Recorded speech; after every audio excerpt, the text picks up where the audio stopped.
আসসালামু আলাইকুম। Recipes by ওয়াসিস মম চ্যানেলে সবাইকে আমন্ত্রণ জানাচ্ছি আমার আজকের ভিডিওটি দেখার জন্য। আমার আজকের ভিডিওতে থাকছে আস্ত রসুন দিয়ে হাঁসের মাংস ভুনা। সাধারণ হাঁসের মাংস রান্না থেকে এই আস্ত রসুন দিয়ে হাঁসের মাংস ভুনাটা খেতে একটু বেশি মজা হয়। শীতের সময় চালের রুটি, চিতই পিঠা, সাদা ভাত কিংবা পোলাও সব কিছুর সাথে এই হাঁসের মাংসটা কিন্তু জমে যায়। হাঁসের মাংস রান্নার জন্য এখানে আমি গোটা একটা হাঁস পরিষ্কার করে রেগুলার কাটে কেটে ভালো করে ধুয়ে নিয়েছি। মাংসের পরিমাণ হবে প্রায় 1.5 কেজি। অন্যদিকে হাঁসের মাংসটা ভুনার জন্য এখানে আমি একটা মশলা রেডি করে নিব।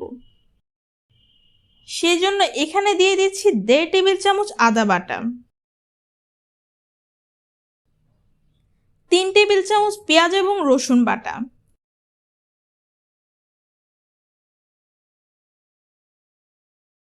1 টেবিল চামচ হলুদ গুঁড়া,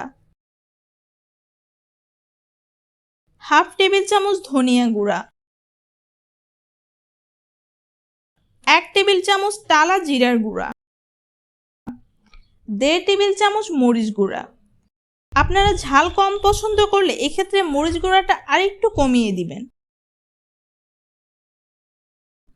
স্বাদ মতো লবণ। এই মশলাটাকে এখন আমি 1 কাপের মতো পানি দিয়ে ভালো করে গুলিয়ে একটা সাইডে 10 মিনিটের জন্য রেখে দিব।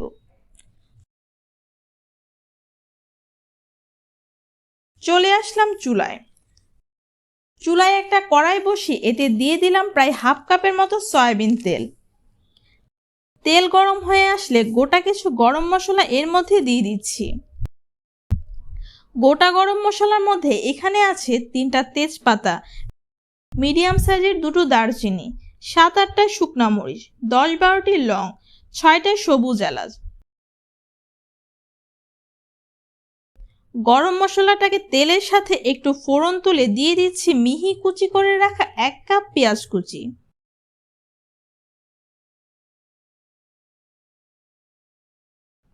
পেঁয়াজ কুচিটাকেও হালকা একটু ভেজে নিব, তবে একেবারে বেরেস্তার মতো করে কড়া করব না। পেঁয়াজটাকে মোটামুটি ধরনের বাদামি করে নিতে হবে। পেঁয়াজটা যখন মোটামুটি বাদামি হয়ে আসবে, আগে থেকে সেই গুলিয়ে রাখা মশলাটা এই ভাজা পেঁয়াজের মধ্যে দিয়ে দিলাম। মশলার বাটিটা ধুয়ে আমি কিছুটা পানি দিয়ে দিচ্ছি। এখন এই মশলাটাকে আমি তেলের সাথে ভালো মতো কষাতে থাকব। মশলার কাঁচা গন্ধটা যেন না থাকে, 2-3 বারের মতো পানি দিয়ে মশলাটাকে আমি ভালো মতো কষিয়ে নিব।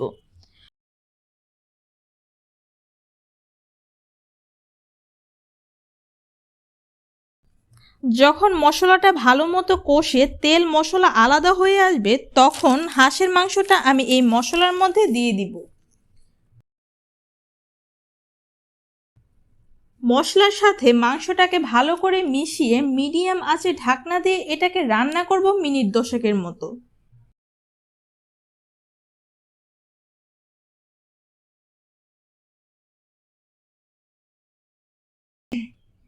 দেখুন, মাংস থেকে কিন্তু বেশ কিছুটা পানি বের হয়েছে।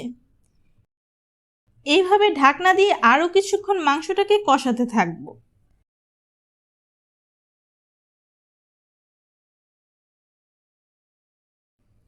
মাংসটা যখন ভালো মতো কষে আসবে, এখন মাংসটা সেদ্ধ হওয়ার জন্য আমি পানি দিয়ে দিলাম।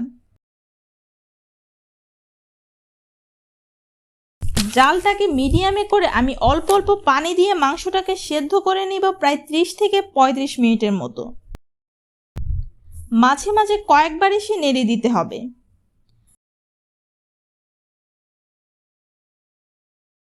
মাংসটা যখন প্রায় 90% হয়ে আসবে, এই পর্যায়ে এসে আমি 6টা আস্ত রসুন আমি এই মাংসের মধ্যে দিয়ে দিলাম।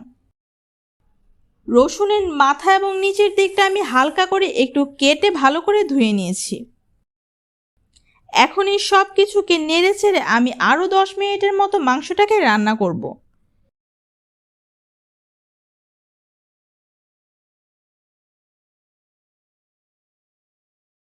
প্রায় মিনিট 10 পর আমি চেক করে নিচ্ছি আমার ঝোল সব কিছু ঠিক আছে কিনা।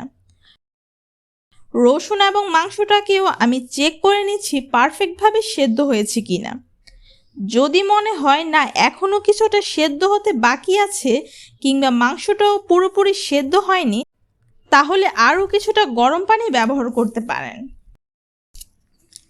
এই পর্যায়ে কিন্তু আমার রান্নাটা প্রায় শেষ পর্যায়ে কোয়ার্টার কাপের মতো পেঁয়াজ বেরেস্তা দিয়ে সঙ্গে সঙ্গে ঢাকনা দিয়ে ঢেকে রেখে দিব এর ঘ্রাণটা পুরোপুরি মাংসে ঢুকে যাওয়ার জন্য। চুলার জালটা অফ করে এভাবেই ঢেকে রেখে দেব আরও 5 মিনিটের মতো। এইভাবে কিছুক্ষণ ঢেকে দমে রাখলে তেলগুলো খুব সুন্দর মতো ভেসে ওঠে এবং মশলার ঘ্রাণও খুব ভালোভাবে ছড়িয়ে যায়। অনেকেই হাঁসের মাংস একটা আলাদা গন্ধ পান বলে খেতে চান না। এভাবে রান্না করে দেখবেন, কোনো গন্ধই পাবেন না, আর খেতেও কিন্তু ভীষণ মজা। আশা করি ভিডিওটি আপনাদের কিছুটা হলেও উপকারে আসবে। আর ভিডিওটি যদি একটু হলেও আপনাদের কাছে ভালো লেগে থাকে, প্লিজ ভিডিওটিতে একটা লাইক দেওয়ার পাশাপাশি চ্যানেলটি সাবস্ক্রাইব করে সাথেই থাকবেন। আজকের মতো বিদায় নিচ্ছি, আবারও হাজির হব নতুন কোনো ভিডিও নিয়ে। আজ এই পর্যন্তই, আল্লাহ হাফেজ।